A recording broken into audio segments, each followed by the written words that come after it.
ஆஸ்ரயம் யாமுனார்ய குரோகோ சூனு பக்தி சாரம் குரும் பஜே.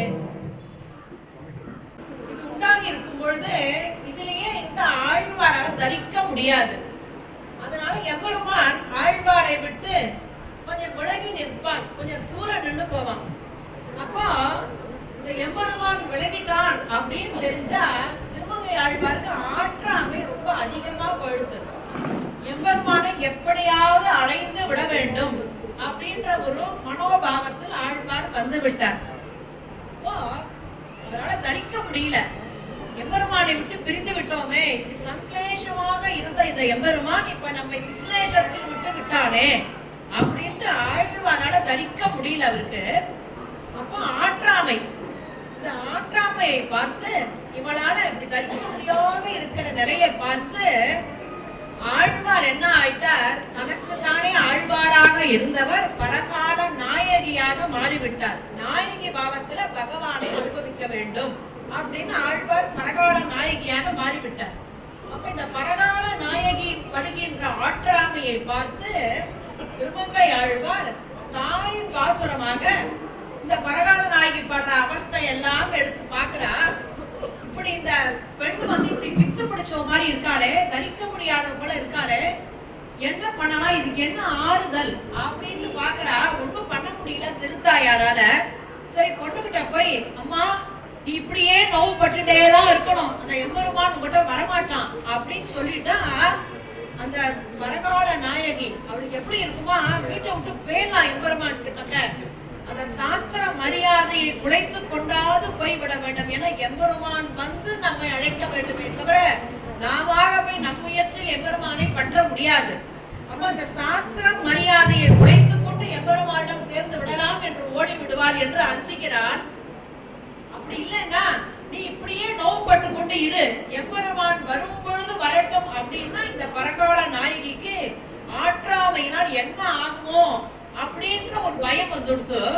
அதனால என்ன நினைக்கிறா, நம்முடைய மகனிடம் இப்படி எம்பெருமான் வருவான் வரமாட்டான் என்று சொல்லி இந்த பரகால நாயகியை தேற்றுவதை காட்டிலும் நாமே எம்பெருமானிடம் சென்று நம் மகளின் நிலையை சொல்லுவோம் என்று இந்த திருத்தாயார் நினைத்து எம்பெருமான் கிட்ட, இப்படி என் பொண்ணை விட்டுட்டு போயிட்டியே, நீ பரத்வத்தின் எல்லையில் இருக்கிறதாக நினைச்சிட்டு என் பொண்ணை கண்டுக்காம இருக்கியா அப்படின்னு சொல்லி ஒரு 10 பாசுரங்கள்ல பழமொழிகளை எல்லாம் சொல்லி இந்த திருமங்கை ஆழ்வாரின் திருவுள்ளத்தில் இருக்கக்கூடிய கருத்துக்களை எம்பெருமானிடம் தெரிவித்தார். அப்படியும் எம்பெருமான் பரகால நாயகிக்கு திரும்பி கண்டுக்கவே வரல. அப்போ ஆழ்வார் என்ன நினைக்கிறார், இப்படி ஒரு நிலையில நம்மள எம்பெருமான் இருக்க வைத்து விட்டானே என்று நினைக்கும் பொழுது இந்த பரகால நாயகி, அதாவது திருமங்கை ஆழ்வார் பரகால நாயகியாக மாறி இருக்கக்கூடிய நிலையில் அப்ப அந்த தாயார் சொல்றாலாம், எப்படியா சமாதானப்படுத்துவோம், இப்ப குழந்தைகள்லாம் அழைச்ச தோ வந்து தோ கொடுத்துட்டேன்னு ஒண்ணு சொல்லி ஒரு அந்த நிமிஷத்துக்கு ஒரு சமாதானப்படுத்துற மாதிரி இந்த பரகால நாயகி கிட்டக்க கண்ணன் வருவான் அப்படின்னு நம்ம சொல்லிடுவோம். அந்த வார்த்தையை கேட்டுட்டு இந்த பரகால நாய்க்கு ஒரு ஆறுதல் அடையும் அப்படின்னு நினைச்சிட்டு திருத்தாயார் வந்து திருமங்கை ஆழ்வார் பரகால நாயகியாக மாறிவிட்டார், அவரிடம் வந்து கண்ணன் வருகிறான் அப்படின்னு சொல்றானாம்.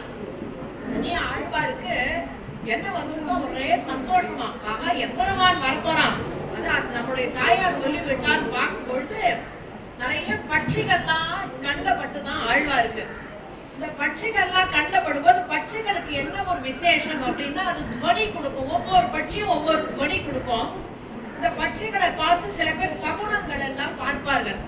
அப்போ நிறைய பட்சிகளை பார்க்கச்சு அந்த துவனி, ஏன் துவனி அப்படின்னா ஒவ்வொரு மாசத்துலயும் ஆழ்வார் அந்த துவனியை பண்ண சொல்றாரு. என்ன காரணம்னா அது பிராட்டியோட ஒரு வாக்கம், அது பிராட்டி துவனி ஸ்வரூபியாக இருப்பவள் அப்படின்ட்டு பாஞ்சரார்த்த ஆகமத்தில் இருக்கக்கூடிய லக்ஷ்மி தந்திரத்துல பிராட்டியே சொல்றார், நான் வந்து துவனியாக இருக்கிறேன். எம்பெருமான சொல்லும் பொழுது சப்தஸ்வரூபன் அப்படின்னு சொல்லுவான். ஏன்னா எம்பெருமான் சப்தஸ்வரூபன்னா வாக்குகளுக்கெல்லாம் சொரூபமாக இருக்கக்கூடியவன் எம்பெருமான். அப்ப எம்பெருமான் எங்கெங்கெல்லாம் சப்தஸ்வரூபனாக இருக்கிறானோ அவ்விடத்துல எல்லாம் பிராட்டியும் சப்தஸ்வரூபினியாக இருப்பவள். இந்த தாயாரே சொல்றா. அப்ப அந்த துவனியின் பரிச்ச பிராட்டியோட புருஷகாரத்தினால் இந்த பட்சிகள் எல்லாம் ஏதாவது நமக்கு ஒரு ஆறுதலா ஒரு வார்த்தை இருக்க கொஞ்சம் மாறுபட்ட வேறுபட்ட பொருளை கொடுத்தால் அது வழக்கு. ஆனா இந்த இடத்துல அந்த மாதிரி மாறுபட்ட பொருள் வரல. ஆனா ஒரே அர்த்தத்துலதான் ஆழ்வார் கொடுக்கிறார். திருத்தாய் செம்போத்தேன் ஆரம்பிச்சு மறுபடியும் முடிக்கச்சே திருத்தாய் செம்போத்தேன் முடிக்கிறார். திருத்தாய் செம்போத்தே, செம்போத்து பட்சியே, எனக்கு நீ அனுகூலம் செய்ய வேண்டும். எனக்கு இப்பொழுது எம்பெருமான் இங்கே வர வேண்டும். அப்படி என்ன அனுகிரகம் பண்ணணும் அப்படின்னா, நீ இடமிருந்து வளமாக ஒரு பிரதர்சனம் பண்ண வேண்டும். அப்படி நீ பண்ணினா எனக்கு எம்பெருமான் இங்கே வருவான். திருத்தாய் அப்படின்னா அனுகூலிக்க வேண்டும் பிரார்த்திக்கிற. அதாவது ஒரு ஆற்றாமை எம்பெருமானை அடைய வேண்டும் என்று இருக்கும் பொழுது கண்ட பட்சிகளையும் காலில் விடுறாரு. ஏன்னா எம்பெருமான் எல்லா இதுலயும் அந்தராத்மாவா இருக்கிறதுனால அது உள்ளுக்குள்ள இருக்கிற பட்சி எம்பெருமானுக்கு அதை புரிஞ்சு வரட்டுமே அப்படின்னு அது அந்தர் பகிச்ச கர்த்தர்வம் எம்பிய நாராயண ஸ்திதனான் எல்லாத்தையும் உள்ளும் புறமும் இருந்து எம்பெருமான் வியாபித்து இருப்பவன் இல்லையா. அதனால அந்த பட்சியை பார்த்து எம்பெருமான் வரட்டு எனக்கு அனுகூலம் பண்ணணும்னு திருத்தாய் செம்போத்தே திருமாமகள் தன் கணவன் மறுத்தார் சொல்போல் மாதவனை வர திருத்தாய் செம்போத்தே. திருமாமகள் தன் கணவன் முன்னாடி மாதவன் சொல்றார். பெரிய பிராட்டியார் அந்த திருநாமத்தை உடையவன் மாதவன் சொன்னாலும் இங்க ஏன் திருமாமகள் தன் கணவன் ஆழ்வார் சொல்றார் அப்படின்னா, எல்லாத்துக்குமே புருஷகார போதே நமக்கு தாயார் தான். அந்த தாயார் இருக்கச்ச எம்பெருமான் நம்மளுடைய தோஷங்கள்லாம் ஏதாவது இருந்தா கூட அந்த வாத்சல்யத்தினால நம்மளை அங்கீகரிக்க இவள் புருஷகாரம் செய்யலன்னா காரியம் செய்யான் என்கள். அதனால எப்பேற்பட்டவர்களுக்கும் விராட்டி புருஷகாரம் இருந்தாதான் எம்பெருமானிடம் சேர்க்க முடியும். இந்த வேதம் சொல்றது இரண்ய வர்ணாம் ஹரிணீம் சுவர்ணரஜ தஸ்ரஜாம் சந்திராம் இரண்மையும் லக்ஷ்மிங்கிறது. எடுத்தவனே விராட்டிய பெருமையை பேசக்கூடிய வேதத்தில் உள்ள ஸ்ரீசுத்த மந்திரத்துல எடுத்த உடனே லக்ஷ்மி அப்படின்னு சொல்ற இடத்துல அதுக்கு என்ன சப்தம் அங்கே சொல்லப்பட்டு இருக்கிறதோ அதே விஷயம்தான் கடைசியில கிரீஸ்டகே லக்ஷ்மீச்ச பத்னியோட்ட பூர்வ சுத்தத்துல கடைசியில அந்த லக்ஷ்மி சப்தத்தை சொல்லப்பட்டு உள்ளது. அப்போ புருஷ சுத்தத்துல லட்சுமி சப்தம் சொல்லப்பட்ட பொருளும் இரண்யவர்ணான் அந்த இடத்துல தாயாரே சொல்லக்கூடிய அந்த லட்சுமி சப்தத்தின் பொருளும் ஒன்னா. என்ன காரணம்னா ஏக தத்துவம் இவவுக்கு பெருமாளுக்கும் விராட்டிக்கும் ஒரே தத்துவம் தான். அதான் அஸ்மிதை அஸ்மிதைன்னு சொல்லுவார். விராட்டிய வேதம் சொல்றது அஸ்மிதை அப்படின்னா பெருமாளுக்கு இருக்கக்கூடிய பெருமை எல்லாம் இந்த தாயாராலதான் வந்துதான். திருவுக்கும் திருவாகிய செல்வாங்கிற ஆழ்வார். இந்த பெருமை வர்றதுக்கு காரணமே பிராட்டி. பிராட்டி இல்லைன்னா அவருக்கு பெருமை வராது. அது மட்டும் இல்ல, லட்சுமி தந்திரத்துல தாயார் சொல்றா, இந்த பெருமாளை நான் எங்கேயாவது சேத்தனர்களை எந்த இடத்துலயாவது விட்டு கொடுத்துருவானோ விட்டு விடுவானோன்னு பயந்துட்டு நான் என்ன பண்ணிட்டு இருக்கேன் தெரியுமா, நான் அப்படியே பெருமாளை பின் தொடர்ந்துட்டே இருக்கேன். அனுகிரகாத் அப்படிங்கிறார். பெருமாளை பின் கொண்டே இருக்கானா. ரிஷிகேசம் அப்படின்னா ரிஷிகேசனான அந்த எம்பெருமானை நான் எப்பொழுதும் பின் தொடர்ந்து செல்கிறேன் அப்படின்னு தாயாரே சொல்றா. அது மட்டும் கிடையாது, அப்ப சாந்தி ரேகா அந்த சாந்தத்தை கொடுத்துட்டு ஸ்ரீ நாம சாஸ்வதி அப்படிங்கிறார். மேலானவளாக இருப்பவள், சாந்தியை கொடுப்பவள், சாஸ்வதமாக என்னைக்கும் நித்தியமாக இருக்கக்கூடியவள் அப்படின்னு சொல்றா பிராட்டி. என்ன காரணம்னா அந்த எம்பெருமான் எங்க போனாலும் இந்த சேதனர்களுக்கு இந்த ஜீவர்களுக்கு எல்லாம் பரிந்துரை செய்ய வேண்டும், உபகாரம் செய்ய வேண்டுமே என்பதற்காக அப்படி பிராட்டி பண்றாளாம். அதனாலதான் விஸ்வக்சேன சங்கீதையில எம்பெருமானே சொல்றான். என்ன சொல்றான் அப்படின்னா, லக்ஷ்மி புருஷகாரண வல்லபா பிராப்தி யோகினி, என் பிராட்டி என் வல்லமையான இந்த மகாலட்சுமியை பற்றி நீங்கள் என்னிடம் வந்தால் உங்களுக்கு அனுகூலத்தை நான் செய்கிறேன் என்று எம்பெருமான் சொல்கிறானா. அதைத்தான் ஆழ்வார் ஏன்னா ஆழ்வார் எந்த ஊருக்கு போனாலும் விராட்டிய சொல்ல, இங்கேயும் பூவா திருமாமகர் புல்கிய மாறுமாட்டு அவருக்கு இந்த விராட்டிய சொல்லாம இருக்க மாட்டார் அவர். அதனால அப்பேற்பட்ட ஒரு புருஷகார பூத்தையா இருக்க வேண்டும் என்பதற்காக இந்த இடத்துல திருமாமகள் தன் கணவன் சொல்லி அங்க ஒரு அடைமொழி விசேஷனம் எழுதுறார். மறுத்தார் தொல் போக்குகள். இப்போ இதுல 4 விஷயம் காட்டார். முதல் பாசுரத்துல முதல்ல சொல்லும் பொழுது திருத்தாய் செம்போத்தேன்ட்டு எனக்கு அனுகூலிக்க வேண்டும் செம்போத்திட்ட கேட்கிறார். அடுத்த விஷயம் வரைச்ச நமக்கெல்லாம் ஜீவர்களுக்கெல்லாம் எம்பெருமானை பற்ற வேண்டும் என்றால் விராட்டி புருஷகாரம் அவசியம் அப்படின்றதுனால அந்த இடத்துல விராட்டி திருமாமகள் தன் கணவன் அடுத்த விசேஷத்தை காட்டுறார். அதுக்கப்புறம் எம்பெருமான சொல்லும் பொழுது சாமானியமா எம்பெருமான சொல்லாம மறுத்தார் தொல் புகழ்ந்தார். மறுத்தார்னா நல்ல மாலைகள் அணிந்து கொண்டு இருப்பவளாம். எம்பெருமான் எதற்கு மாலைகள் அணிந்து கொண்டு இருக்கிறான் அப்படின்னா நம்மளோட வியாக்கியானத்துல பூர்வாச்சாரியர்கள் சாதிக்கிறார் ரக்ஷகத்துவம் அவனுக்கு.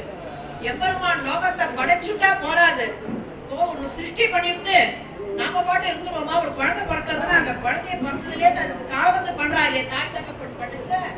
சர்வேஷாமேவ லோகானாம் பிதா மாதாச்ச மாதவகான், லோகத்துக்கெல்லாம் பிதாவாக இருக்கக்கூடிய தாயாய் தந்தையாய் மக்களாய் மற்றுமாய் இன்றுமாய் இருக்கக்கூடிய அந்த எம்பெருமான் ரட்சணை பண்ணணுமே. அந்த ரட்சகத்தின் அடையாளம் தான் மாலையாம். மறுத்தார் நல்ல மனம் மிக்க நறுமணம் உள்ள சர்வரசகா சர்வகந்தகா என்று இருக்கக்கூடிய அந்த எம்பெருமானுக்கு அந்த மாலை நல்ல தேன் நிறைந்த மாலை. மறுத்தார் தொல் புகழ். திருமாமகள் தன் கணவட்டு ஒரு விசேஷனம் சொல்றார். மறுத்தார் ரட்சகத்துவத்துக்கு அடையாளமாக எம்பெருமான் சாற்றி இருக்கக்கூடிய அந்த மாலையை இட்டு ஒரு விசேஷனம் சொல்றார். அதுக்கப்புறம் தொல் புகழ்றார். ஏன்னா எம்பெருமானோட புகழ் இப்ப சிருஷ்டி பண்ணா ஏதோ காமது பண்ணா இந்த ஜென்மால முடிஞ்சுடுத்து, ஏதோ ஒரு க்ஷணத்துல ஒரு ஆவேச அவதாரம் வந்தா முடிஞ்சுடுத்து இல்லாம அனாதி காலமா அந்த லோகத்தை எப்ப எம்பெருமான் படைச்சானோ லோகத்துக்கெல்லாம் காரணகர்த்தாவாக இருக்கக்கூடியவன் இல்லையா. அதனால அந்த எம்பெருமான் எப்படி இருக்கான்னாக்க ஆளவந்தார் சாதிக்கிறார். எம்பெருமான் எப்படி லோகத்தெல்லாம் படைச்சு அந்த எல்லா ஜீவராசிகளுக்கும் எப்படி தாயா இருந்து அந்த கசிய நாவேகே பிராத்வா நிகீரிய புனரும் பிரதி தொதன்யனா நக்கேன வைஷ பரவானிதி சக்தி சக்தகான்னு சொல்றாரு ஆளவந்தார்.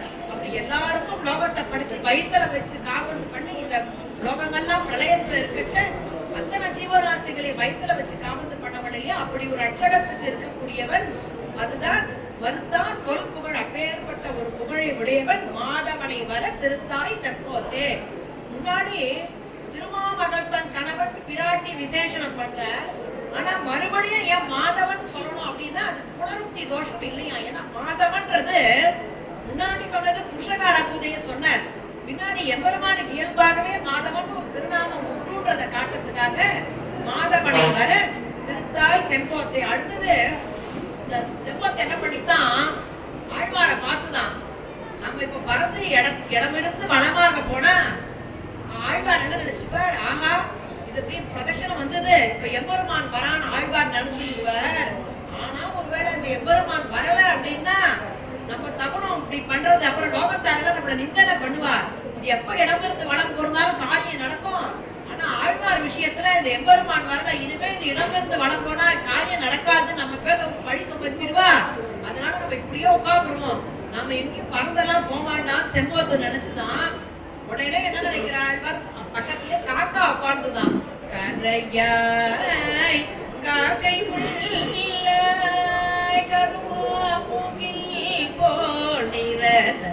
கரையாய் காக்கை புள்ளாய் கருமாமுகில் போல் நிரதன் முறையார் தொல் புகழ் புத்தமனை வர கரையாய் காக்கை புள்ளாய். காக்காவை பார்த்து சொல்ற. ஏன்னா பொதுவா ஒரு வீட்டுல காக்கா கத்திட்டுனா விருந்தாளி வருவான்னு அந்த காலத்துல சொல்லுவார். திருமங்கை ஆழ்வார்க்கு எம்பெருமான் தான் விருந்தாளி. அதனால கரையாய் காக்கை புள்ளாய் அப்படிங்கிற.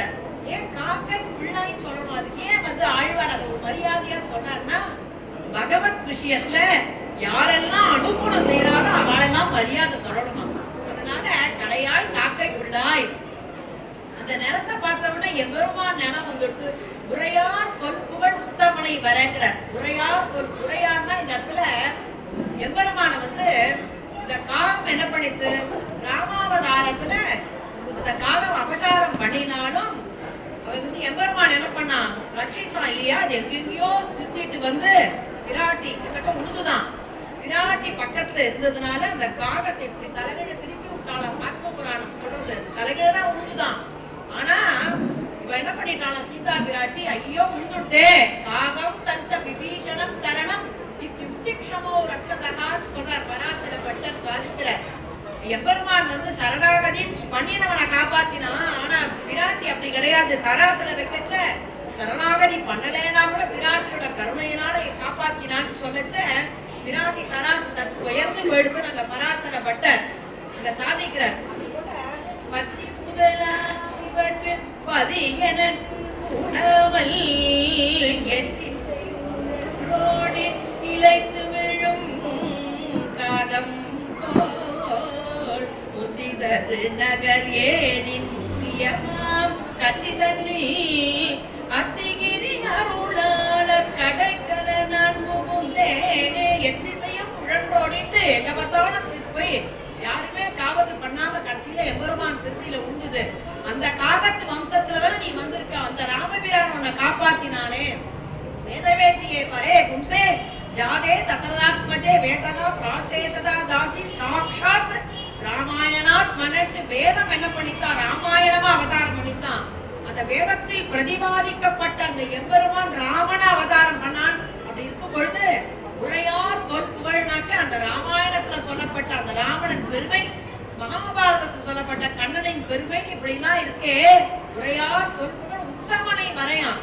அங்க ஆச்சாரியர் வியாக்கியானம் சொல்றாரு. ஏன் உத்தமன்னா விண்ணிறுத்து சீதா பிராட்டியை மீட்டு வந்த பெருமை படைத்தவன் ராமபிரானா. எம்பெருமானுக்கு உச் அப்படின்னு பேரு. இன்னைக்கு எல்லாரும் பேர் வைக்கிறார். 2 வார்த்தையில வைக்கணும், ஒரு வார்த்தை ஒரு எழுத்துல வைக்கணும், 2 அக்ஷரத்துல வைக்கணும் அப்படின்லாம் இன்னைக்கு ஒரு ஃபேஷன்ல வைக்கிறார். பெருமாள் அவருக்கு ஆதியில வேதமே அவருக்கு பேர் வச்சு கொடுத்து உச் அப்படின்னு அவருக்கு பேர் 2 அக்ஷரம் தான். உச் அப்படின்னா என்ன? உச் சாந்தோக்கிய உபனிஷத் சொல்றது தஸ்ய உத் இதி நாம அப்படிங்கிறது.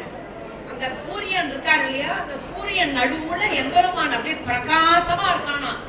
அந்த எம்பெருமான் எப்படி இருக்கானா சூரியன்ல? ஹிரண்ய ஸ்மசுரு தலைமுடியெல்லாம் கேசங்கள்லாம் தங்கமா இருக்கான்.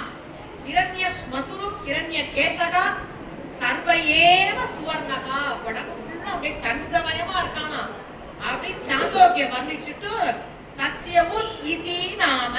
அந்த உத்துனா மேலானவன், உயர்ந்தவன், பரம்பொருள், இத கூட மேலான வஸ்து இல்லைன்னு அர்த்தமா. அதத்தான் ஆண்டாள் நாச்சியார் ஓங்கி உலகளந்த உத்தமன் அப்படின்னா. ஏன் உத்தமன் சொன்னான்னா அதமன், மத்தியமன், உத்தமன் 3 பேர் உண்டு. அதமன் அப்படின்றவன் என்ன பண்ணுவான்? நான் மட்டும் நன்னா இருக்கணும்னு யார் நினைக்கிறாளோ அவன் அதமன். நானும் நன்னா இருக்கணும், மற்றவர்களும் நன்னா இருக்கணும் நினைப்பவர்கள் மத்தியமன்.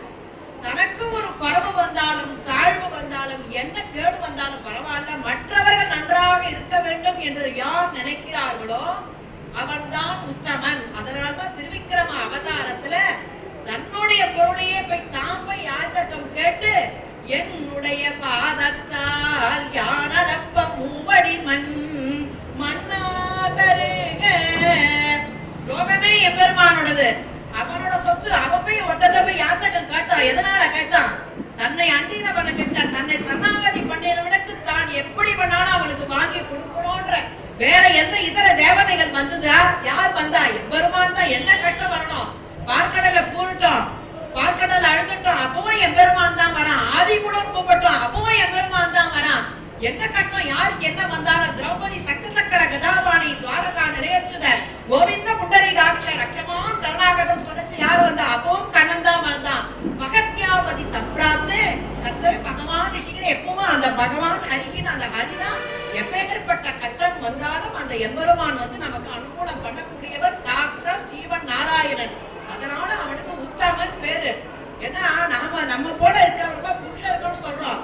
இந்த புருஷர்கள்ல இருந்து அடுத்தது நம்ம போய் இங்க பெருமாளை சரணாகதி ஆச்சாரியன் சரணாகதி பண்ணி அங்க போனதுக்கு அப்புறம் முக்தர்களா மாறுறோம்.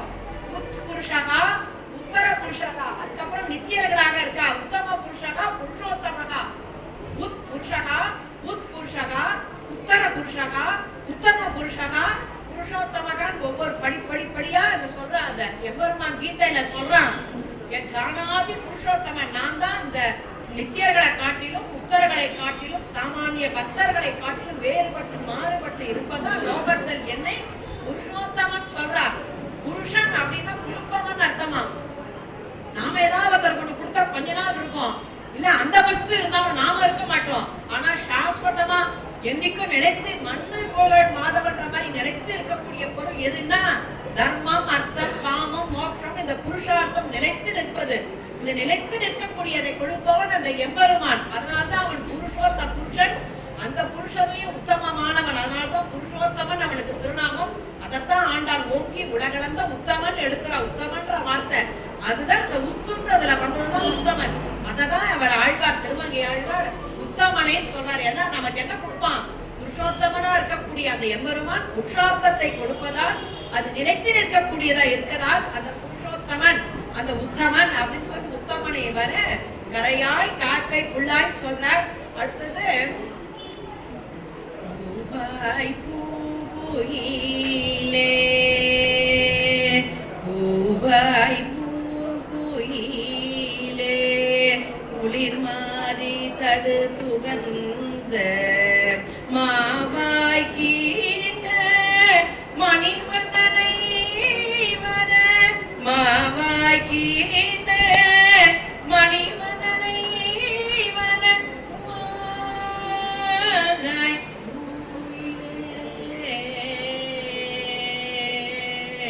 ஏ